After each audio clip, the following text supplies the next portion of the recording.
வாக்குண்டாம் நல்ல மெனமுண்டாம் மாமலரால் நோக்குண்டாம் மேனி நொடங்காது பூக்கொண்டு துப்பார் திருமேனி தும்பிக்கை ஆண்பாதம் தப்பாமல் சார்வார் தமக்கு எழில் பொங்கும் ஈழத்தின் அருள்மிகு சக்தியாக தொழில் கொள்ளும் மானுடர்கள் தொழுதோற்றும் தேவியாக முகில்வண்ணன் முறை காணும் முத்துமாரி தங்கை என பொழில் நிறைந்த காரை திருமணற்காற்றில் எழில்கோவில் கொண்ட என் தாயவளை எனக்குரிய தமிழ் அவளை என்னகத்தில் கொலிவிரித்தி வணங்கி வழிபட்டு தமிழ் கேட்டு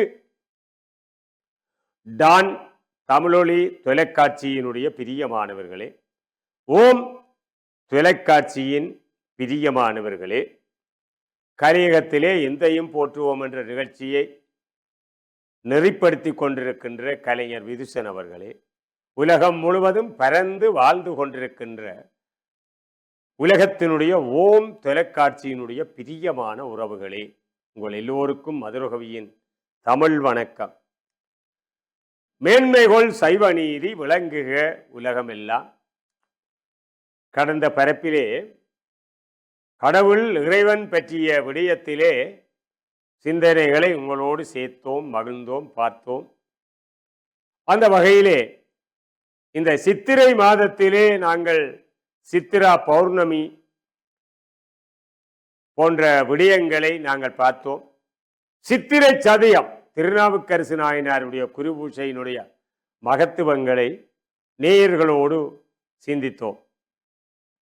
சரி நேயர்களே, இந்த சித்திரை மாதம் என்பது இன்னும் ஒரு விடயத்தை கொண்டு வருகிறது. வைகாசி மாதம் அங்கே ஆரம்பமாக போகிறது. இந்த சித்திரையிலே தான் நடேச பெருமானுடைய அபிஷேகம், இந்த 6 அபிஷேகங்கள் நடைபெறுகிறது. உங்கள் எல்லோருக்கும் தெரியும், முழுமுதற் கடவுளாக இருக்கின்ற சிவபெருமான் அந்த நடேசருடைய ஆடல் வெள்ளானுடைய ஆடல் அரசனுடைய பஞ்சகிருத்திய திருநடன வல்லவனுடைய அபிஷேகம் 6 தடவை நடைபெறும். நடேசர் அபிஷேகம் 6 தடவை.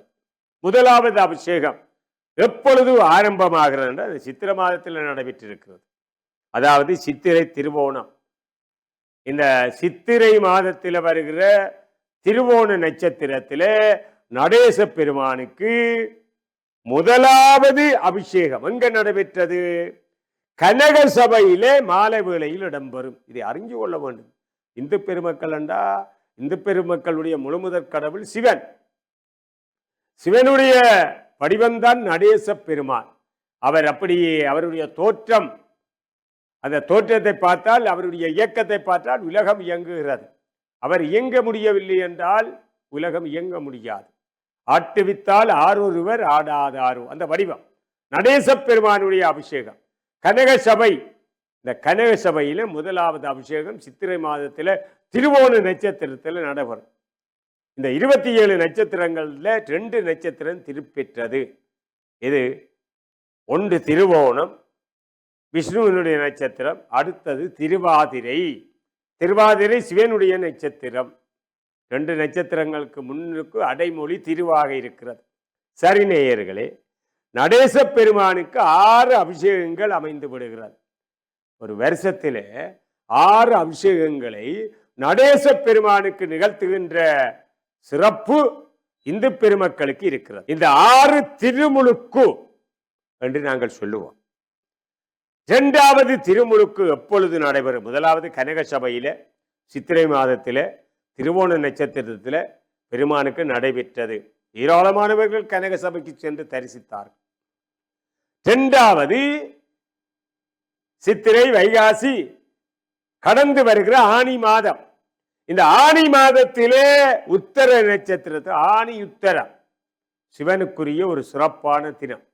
இந்த ஆனி உத்தரத்திலே நடக்கிற தரிசனம் ஆனி உத்தரம் எனவும் ஆனி திருமஞ்சனம் எனவும் நாங்கள் சொல்லுவோம். அதாவது சித்திரை கடந்து வைகாசி கடந்து ஆனி மாதத்திலே ஆனி உத்தரத்திலே ஆனி திருமஞ்சனம் என்ற நிலையில நடேசருடைய 2வது அபிஷேகம் நடைபெறும்.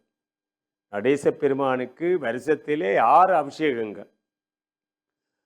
இந்த இரண்டாவது அபிஷேகத்தினுடைய குடமுழுக்கு எங்க நடைபெறுகிறது? முதலாவது அபிஷேகம் கனக சபை, இரண்டாவது அபிஷேகம் ராஜசபை என ஆயிரங்கால் மண்டபம். இந்த ராயர சபை என்று சொன்னால் நேயர்களே, ஆயிரங்கால் மண்டபம், ஆயிரங்கால் மண்டபத்திலே தான் இரண்டாவது அபிஷேகம் நடைபெறுகிறது. எப்பொழுது நடைபெறுகிறது என்றால் உதயத்துக்கு முன் 4 மணிக்கு நடைபெறும். நேரத்தை எல்லாம் நாங்கள் குறிப்பிடுகிறோம்.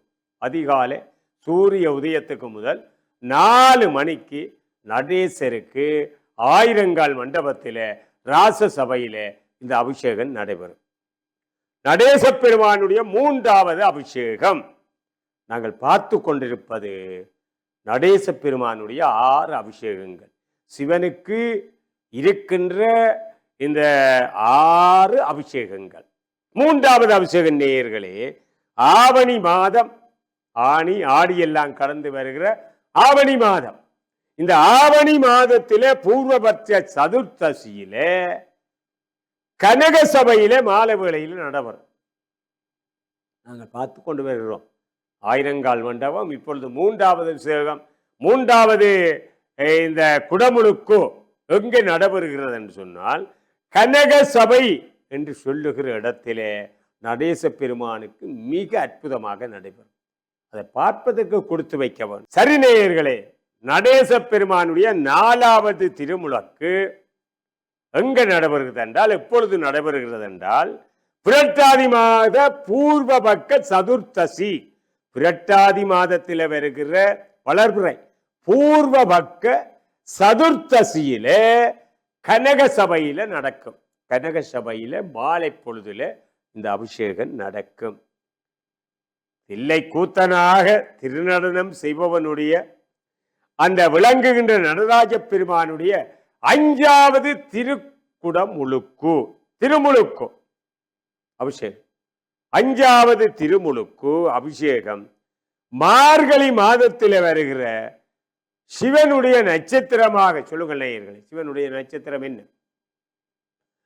மார்கழி மாதத்தில் வருகிற சிவனுடைய நட்சத்திரமாக இருக்கிற திருவாதிரையில நட்சத்திரத்தில ராசசபை என விளங்கும் ஆயிரங்கால் மண்டபத்தில உதயத்துக்கு முதல் 4 மணிக்கு நடைபெறும். பாருங்கள், இதெல்லாம் இந்த வழிபாடுகள் நடேச பெருமானுக்கு எந்த நேரத்தில் எப்படி நடக்க வேண்டும் என்பதை எங்களுடைய சிவாகமங்கள் பதிவு செய்திருக்கிறது. எங்களுடைய ஆன்றோர்கள் அதை வரையறை செய்திருக்கிறார்கள். ஆகவே இந்த திருவாதிரை நாள் என்பது மிக முக்கியமான 5வது அபிஷேகம் திருவாதிரையில் நடைபெறுகிறது. அதுவும் சிவனுடைய நட்சத்திரம் திருவாதிரை. மார்கழி மாதத்தில் திருவாதிரையில நடைபெறுகிற அபிஷேகம்.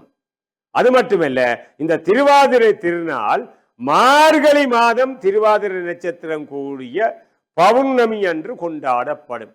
உங்களுக்கு தெரியும், மாதங்களிலே நான் மார்கழியாக இருக்கிறேன் என்று கிருஷ்ண பரமாத்மா பகவத்கீதையிலே சொல்லுவார். அந்த மாதங்களில் ஒரு சிறப்பான மாதம், வழிபாட்டுக்குரிய மாதம், சிவனை வழிபாடு செய்வதற்குரிய சிறந்த மாதம் மார்கழி. இந்த மார்கழி மாதத்தில திருவாதிரை நட்சத்திரத்தில சிவனுடைய வழிபாடுகள் சிவாலயங்களிலே நடைபெறும். ஒரு பெருமதியான வழிபாட்டு நாள். அது மட்டுமல்ல நேயர்களே, இந்த நாள் ஆடல் வல்லானாகிய நடராஜ பெருமானுக்கு உகந்த நாள். மார்கழி மாதம் திருவாதிரை நடேச பெருமானுக்கு அவருடைய வழிபாட்டுக்கு அபிஷேக சிறப்புக்கு உகந்த மகத்துவமான திருநாள் திருவாதிரை, மார்கழி திருவாதிரை. எந்தையும் போற்றுவோம் என்ற நிகழ்ச்சியில நாங்கள் பார்த்து கொண்டிருப்பது எந்தை சிவனுடைய 6 அபிஷேகங்கள். எந்த மாதங்களில், எந்த நட்சத்திரத்தில், எந்த சபைகளில் நடைபெறுகிறது என்பதைத்தான் நாங்கள் பார்த்து பெறுவோம். எந்த மாதம், எந்த நட்சத்திரம், எந்த சபையில இந்த அபிஷேகங்கள் நடைபெறுகிறது என்பதை நாங்கள் வரையறை செய்கிறோம். எப்பவோ முடிந்த காரியம். இது நடைபெற்றுக் கொண்டு வருகிறது. ஆதி காலம் முதலாக இது இடம்பெற்று கொண்டு வருகிறது. பிரதான காலம் முதலாக இதை நிறைவேற்றி வருகிறோம். தில்லையிலே நடராஜ பெருமானின் ஆனந்த திருநடனத்தை மக்கள் சிறப்பாக கண்டு மகிழ்வது வழக்கம். அவர் எங்கே ஆனந்த திருநடனம் ஆடுகிறார் என்றால் தில்லையில தான் அவருடைய திருநடனம். தில்லை கூத்தன் ஆகவே இதனை ஆதிரை திருநாள் எனவும் ஆருத்ரா தரிசனம், ஆதிரை திருநாள் என்று நாங்கள் போற்றுவோம், ஆருத்ரா தரிசனம் என்று நாங்கள் பார்த்து வருகிறோம். எங்களுடைய யாழ்ப்பாணத்தில் கூட காரைநகரில் ஈழத்து சிதம்பரத்தில் இந்த ஆருத்ரா தரிசனம் எத்தனையோ மணி நேரம் நடக்கும். விசேஷமான அபிஷேக திரவியங்களை எல்லாம் நடேச பெருமானுக்கு சேர்த்து அபிஷேகித்து மகிழ்கிற ஒரு அற்புதமான காட்சியை நாங்கள் ஆருத்ரா தரிசனத்திலே நாங்கள் பார்க்கிறோம். திருப்பெருந்துறையிலும் கோவை பேரூரிலும் மதுரையிலும் திருக்குற்றாலத்திலும் சிதம்பரத்திலும் சிறப்பாக கொண்டாடப்படுகிறது. ஆருத்ரா தரிசனம் எத்தனையோ பேர் அந்த தரிசனத்திலே மூழ்கி போய் விடுவார்கள். அதிகாலையிலே நடைபெறுகிறது. திருவாதிரையிலே மாதங்களிலே சிறந்த மாதம் மார்கழி. அதுக்காக மற்ற மாதங்கள் சிறந்த மாதம் என்று சொல்லாமல் இருக்க முடியாது. மாதங்களில் மார்கழி கிருஷ்ண பரமாத்மா சொன்னபடியால நாங்கள் பின்னுக்கு ஒப்புதலாக சேர்க்கிறோம். பகவத்கீதையில கிருஷ்ண பரமாத்மா மாதங்களில் நான் மார்கழியாக இருக்கிறேன், 12 மாதங்களில் நான் மார்கழியாக இருக்கிறேன் என்று அவர் பதிவு செய்திருக்கிறார். அவர் சொன்ன பிறகு நாங்கள் மாத்திரம் நாங்கள் பார்த்து கொண்டிருப்பது நேயர்களே நடேச பெருமானுடைய 6 அபிஷேகங்கள், 6 நட்சத்திரங்கள், அந்த சபைகள், மாதங்கள் என்பனவற்றை நாங்கள் வரிசைப்படுத்தி வருகிறோம். அந்த வகையில இந்த பாரத யுத்தம் நடந்தது மார்கழி மாதம். இந்த மார்கழிக்கு இருக்கிற சிறப்பு எல்லா மாதங்களையும் நாங்கள் பார்த்து வந்தோம். சித்திரையிலிருந்து மார்கழி மதையும் பார்த்தோம். இந்த மார்கழி மாதத்துக்கு இருக்கிற ஒரு தனித்துவம் என்னவென்றால் பல அற்புதமான வரலாற்று அம்சங்களோடு கூடிய நிகழ்ச்சிகள் நடைபெற்றது. இந்த மகாபாரதம் எப்பொழுது நடைபெற்றது? மார்கழி மாதம். பெரியாழ்வாருடைய திருமகளின் பூங்கோதை என்னும் ஆண்டாள் திருமாலை வணக்க மார்கழி மாதம் முழுவதும் நோன்பு இருந்து திருமாலை அடைந்தாள். பாருங்கள், விரதங்களை மார்கழி மாதம் முழுவதும் விரதம் அனுஷ்டித்துத்தான் திருமாலை அவள் அடைந்தாள். பாருங்க, ஆண்டாள் சாதாரணமான ஆள் இல்லை. அவரை அடைய வேணும் என்றால் விரதம் இருக்கிறாள். இப்ப விரதம் இருக்கிறதெல்லாம் குறைந்து போகிறது. நேர்த்தி வச்சு விரதம் இருந்தால் நிச்சயமாக நாங்கள் நினைப்பது நடக்கும். நம்புங்கள். அதான் கடவுள், அதான் நடேசன், அதான் சிவன். ஆகவே அன்பர்களே, இந்த ஆண்டாள் கூட திருமாலை நான் திருமணம் செய்ய வேண்டும் என்ற எண்ணத்தோடு எண்ணிய முடிதல் வேண்டும். அந்த நினைப்போடு அவள் விரதம் அனுஷ்டித்ததும் இந்த மார்கழி முழுவதும், மார்கழி மாதம் முழுவதும், மார்கழி நாட்களிலே. அதுபோல கன்னிப்பெண்கள் மார்கழி மாதத்தில் பாவை நோன்பு இருந்தால் நல்ல கணவனை அடையலாம். மிக மிக முக்கியம். நான் இந்த ஆரம்ப காலத்தில், நான் ஆசிரியராக இருக்கிற காலத்தில் பிள்ளைகளுக்கு வகுப்பில் பாடங்கள் சொல்லுற பொழுது, இந்து சமயம் கற்பிக்கிற பொழுது, சாதாரண வகுப்பு இல்லை, காப்போதா உயர்தர வகுப்பு இல்லை, இந்து நாகரிகம் எல்லாம் கற்பிக்கிற பொழுது ஒரு நம்பிக்கை அப்பொழுதே பிறந்துவிடும். இந்த ஆண்டாளுடைய இந்த பாவை நோன்பு, அதை அவள் அனுஷ்டித்துத்தானே விஷ்ணுவை திருமாலை அடைந்தால். ஆகவே நீங்களும் அதை அனுஷ்டித்தால் திருமணம் நடக்கும். கன்னிப்பெண்கள், மாணவர்கள் இல்லை, கன்னிகைகளாக வளர்ந்து அந்த பருவத்தை இருப்பவர்கள் இந்த பாவை நோன்பை அனுஷ்டித்தால் நல்ல கணவனை அடையலாம். நம்புங்கள். அதே போல நேயர்களே, இந்த 6வது அபிஷேகம் மாசி மாதத்தில் நடைபெறும். சித்திரையிலிருந்து தொடங்கினாங்க.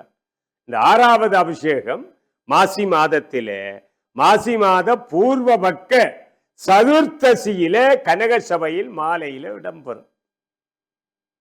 ஆகவே அந்த வகையிலே இத்தகைய 6 அபிஷேக பெருவிழா நாயகனாக விளங்குபவர். பாருங்கள், எந்த முத்தத்துக்கும் இல்லாத எங்களுடைய பரம்பொருளுக்கு இந்த 6 அபிஷேகங்களை வகுத்திருக்கிறார்கள். இந்த பெருமானுடைய நடேசருடைய ஆனந்த நடேசரை நாங்கள் சிந்தித்தால் அவர் பஞ்சமூர்த்திகளில் ஒருவர், ஆதியும் அந்தமும் இல்லா அரும்பெரும் சோதி. அங்கே திருவாசகத்தில் திருவம்பாவையில நாங்கள் பாடுகிறோம், ஆதியும் அந்தமும் இல்லா அரும்பெரும் சோதியை யாம் பாட கேட்டேயும் வாழ்தடங்கன் மாதே வளருதியோ வன்செவியோ நின்செவிதான் மாதேவன் பார்களகள் வாழ்த்திய வாழ்த்தொழி போய் விதிவாய் கேட்டலுமே உம்மி மும்மி மேமறந்து போதார் அமளியின் மேல் நின்றும் புரண்டிங்க ஏதேனும் ஆகால் கிடந்தால் என்னே என்னே இதேயம் தோழி பரிசு ஏலோரம் பாவாய். அற்புதமான சிந்தனைகளை மணிவாசகர் எங்களுக்கு தந்தார். நடேசர் பெருமானை பார்த்தார், பாடினார். அந்த திருவம்பாவை மட்டுமல்ல, திருவாசகம் 8ஆம் திருமுறையாக இருக்கிற திருவாசகம் முழுவதும் இறைவனுடைய அனுபவ பகிர்வு என்று சொன்னால் மிகையாகாது. அதனாலதான் திருவாசகத்துக்கு உருகாதார், ஒரு வாசகத்துக்கும் உருகாதார். ஆகவே ஆதியும் அந்தமுமில்லா அரும்பெரும் சோதியான அந்த அரூப சிவம் சதாசிவமாகிய அருவத்திருமேனியை கொண்டது. அருவத்திருமேனியை கொண்டவர் எம்பெருமான். அதுதான் ஐந்தொழில் தத்துவம். அந்த ஐந்தொழில் நடத்த ஆனந்த தாண்டவம் புரியும் அற்புத நடேசருடைய தோற்றம் அதுதான். இன்றைக்கெல்லாம் அண்டங்கள் இயங்கிக் கொண்டிருக்கிறது. இருப்பதனாலேயே அனைத்துயிர்களும் இன்ப வாழ்வு நடத்தி இயங்கிக் கொண்டிருக்கிறது. இந்த அண்டங்கள் எல்லாம் இயங்குகிறது என்றால் அவன் அருளாலே அவன்தால் வணங்கி அவன் ஆட்டிவித்தால் ஆரொருவர் ஆடாதாரோ. நாங்கள் பார்த்து கொண்டிருப்பது நடேசருடைய 6 அபிஷேக பெருவிழாக்கள். இந்துக்கள் தெரிந்து கொள்ள வேண்டிய மிக மிக முக்கியமான விடயம். இப்படியெல்லாம் இருக்கிறதா? தொலைக்காட்சிகளிலே, இந்திய தொலைக்காட்சிகள் எங்களுடைய தொலைக்காட்சிகளை இணைந்து இந்த அபிஷேக பெருவிழாக்களை எல்லாம் காலந்தோறும் தரிசனம் செய்வதற்கு வழி செய்து வருகிறது. சைவ சமயத்தவர்களுக்கு ஆலயம் என்றால் சிதம்பரம். அது ஆனந்த தாண்டவம் ஆடும். அந்த ஆனந்த தாண்டவத்தை நாங்கள் சிதம்பரத்தில் பார்க்கிறோம். ஆகவே சிதம்பரம் என்றால் பெருமானுடைய திவ்யமான தரிசனத்துக்குரிய திருக்கோலம். அந்த திருக்கோலத்தை நாங்கள் தரிசனம் செய்யக்கூடியது சிதம்பரம். அது மட்டுமல்ல, சிவாலயங்களிலும் இறைவனுடைய அந்த திருமுத்தத்தை நாங்கள் நடேச பெருமானுடைய திருவருள் தரிசனத்திலே எம்மையெல்லாம் இணைத்துக் கொண்டிருக்கிறோம் அல்லவா? ஆகவே நடராசர் உறைவது அந்த சிதம்பரத்தில் தான். கோயில் என்றாலே சிதம்பரம். நடேசர் உறைந்து அருள் செய்கிற திவ்யமான திருத்தலம் சிதம்பரம். இவரது திருநடனத்தை தோற்றத்தை கண்டு மனம் மயங்காதவர் எவருமே இல்லை என்று கூற வேண்டும். பெருமானை பாருங்கள், கொஞ்ச நேரம் குனித்த புருவமும் கொவ்வை செவ்வாயும் குமின் சிரிப்பும் பனித்த சடையும் பால் வெண்ணேறும் பவளம் போல் மேனியில் பால் வெண்ணேறும். என்ன அற்புதமாக பெருமானுடைய திருக்கோலத்தை எல்லாம் நாங்கள் பதிவு செய்து வச்சிருக்கிறோம். ஆகவே இத்தகு 6 அபிஷேகத்துக்குரிய நாயகன் நடேச பெருமான் என்று சொன்னால் மிகையாகாது. சித்திரை மாதத்திலே இருந்து நாங்கள் பார்க்கின்ற பொழுது மாசி மாதம் வரைக்கும், தமிழ் சித்திரை புத்தாண்டு என்பது சித்திரை மாதத்திலே தான் ஆரம்பமாகிறது. அந்த தமிழ் வருஷத்திலே இருந்து நாங்கள் மாசி மாதம் வரையும் 6 அபிஷேகங்களை நாங்கள் பார்க்கிறோம். சிவனுக்குரிய 6 அபிஷேக வழிபாடுகளை எல்லாம் இந்து பெருமக்களாகிய நாங்கள் கொண்டாடுகிறோம். நாங்கள் தான் இந்த சபைகளுக்கு போகாவிட்டாலும் பரவாயில்லை. இல்லங்களிலே அந்த நாட்களிலே அந்த தினங்களிலே சிவனை நாங்கள் சிந்திக்க வேண்டும். எம்பெருமானுடைய சிந்தனையோடு இந்த உலகத்தினுடைய மூலகத்தா முதல் பரம்பொருளாக இருப்பவர், முதல் பரம்பொருள் என்று நாங்கள் சொல்லவில்லை, உலகத்தினுடைய பரம்பொருள் யார்? சிவபெருமான். அதை நாங்கள் அறிய வேண்டும். அவருடைய வடிவம் நடேச பெருமானுடைய வடிவம்.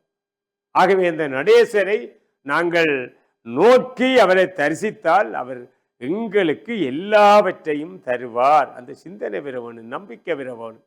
இந்த 6 அபிஷேகங்களையும் நாங்கள் ஏதாவது எங்கள் வாழ்க்கை பிறப்பிலே எந்த ஒரு மாதத்திலேயாவது சென்று வழிபாடு செய்ய வேண்டும். வழிபாடு செய்வதென்றால் தமிழகத்துக்கு போனால் அந்த சபைகளிலே, இந்திய கண்டத்திலே இருக்கிற அந்த ஆலயங்களிலே சிதம்பரம் போன்ற அந்த திருத்தலங்களிலே இறைவனை கண்டு வழிபடலாம். ஓம் நம சிவாய, சிவாய நம, ஓம் நம சிவாய, சிவாய நம, ஓம் நம சிவாய, சிவாய நம. இந்த அளவிலே சிவனுடைய நடேச பெருமானுடைய திருநடனத்தை உலகத்துக்கு காண்பித்த எங்களுடைய தலைவனுடைய 6 அபிஷேகங்கள் பற்றியும் சிந்தித்தோம். தொடர்ந்தும் சிந்திக்க இருக்கிறோம் என்று சொல்லி இந்த அளவிலே நிறைவு செய்து கொள்பவர் காரை மதுரகவி. வணக்கம் நேயர்களே.